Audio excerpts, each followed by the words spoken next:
은빛으로 물든 숲을 상상해보세요. 나무잎들이 반짝이고 이슬방울은 마치 다이아몬드처럼 빛납니다. 바로 이곳이 사냥의 여신 아르테미스가 자유롭게 거니는 곳입니다. 활을 들고 은빛 화살을 옆구리에 찬 채 그녀는 야생 사슴처럼 우아하게 움직입니다. 달처럼 밝게 빛나는 그녀의 눈은 모든 것을 놓치지 않습니다.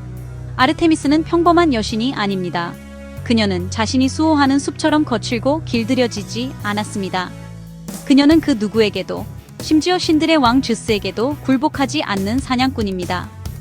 어린 시절부터 아르테미스는 자연과 깊은 유대감을 느꼈습니다. 그녀는 바람에 휘날리는 머리카락의 느낌과 사냥의 스릴을 사랑했습니다. 어느 보름달 밤, 아르테미스는 결심을 합니다. 그녀는 아버지 즈스에게 아주 특별한 선물을 요청하기로 합니다. 바로 자유라는 선물입니다. 즈스는 딸을 깊이 사랑했습니다. 그는 자식들이 권력, 왕국, 영광을 요구하는 것에 익숙했습니다. 그러나 아르테미스의 소원은 달랐습니다. 그녀는 도시나 인간을 다스리고 싶지 않았습니다.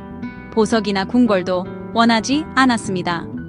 아버지, 그녀는 마치 맑은 계곡물처럼 깨끗한 목소리로 말했습니다. 제게 이것을 허락해주세요. 영원히 자유롭게 떠돌아다니게 해주세요. 달과 별 아래 숲에서 사냥하게 해주세요. 야생 동물들과 세상의 소녀들과 여성들을 보호하게 해주세요. 그리고 결혼으로 얽매이지 않게 해주세요. 즈스는 그녀의 요청에 놀랐습니다. 흔치 않은 부탁이었지만 그는 그녀의 눈빛에서 타오르는 불꽃, 그녀의 강인한 정신을 보았습니다. 그리고 그는 딸의 어떤 소원도 거절할 수 없다는 것을 알았습니다. 그는 고개를 끄덕이며 허락했습니다. 기쁨에 넘친 아르테미스는 아버지에게 감사했습니다. 그 순간부터 그녀는 자신의 방식대로 삶을 살 수 있는 자유를 얻었습니다. 마치 옛 설화 속 주인공처럼 말입니다. 아르테미스는 충성스러운 요정들을 모아 자신의 동료로 삼았습니다. 마치 아르테미스처럼 이 요정들은 숲의 자유를 사랑했고 여신을 섬기겠다고 맹세했습니다. 그들은 결혼을 포기하고 모험과 우애의 삶을 선택했습니다. 그들은 함께 숲을 누비며 나무 사이로 웃음소리를 울려 퍼뜨렸습니다.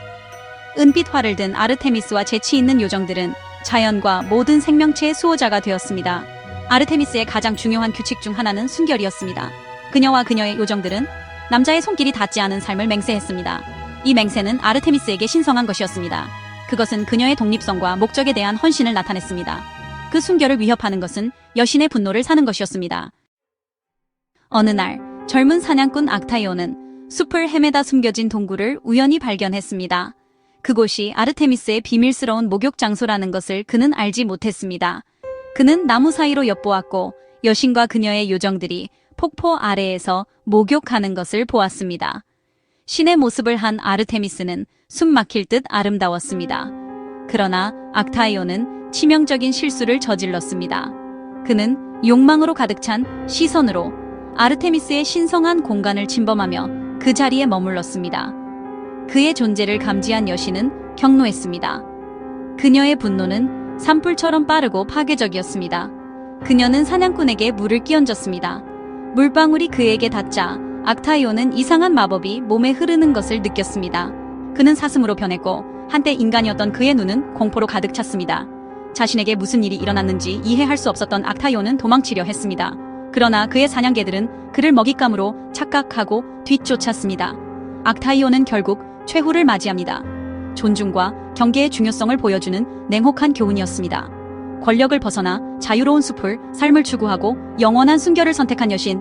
여러분은 그녀의 선택을 어떻게 생각하나요? 더 많은 그리스 로마 신화 이야기 구독과 좋아요